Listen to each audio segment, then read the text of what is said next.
ఇదేంటంటే వస్తీ 2 రకాలుంటది. అనువాసన వస్తీ, నిరుహ వస్తీ అనేసి.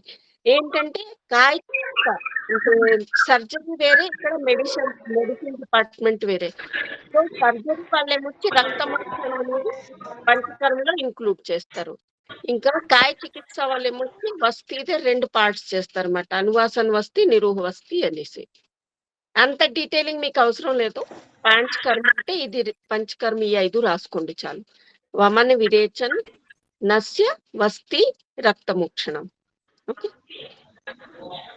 ఇప్పుడు వమన్ గురించి కొంచెం రాసుకుందాం.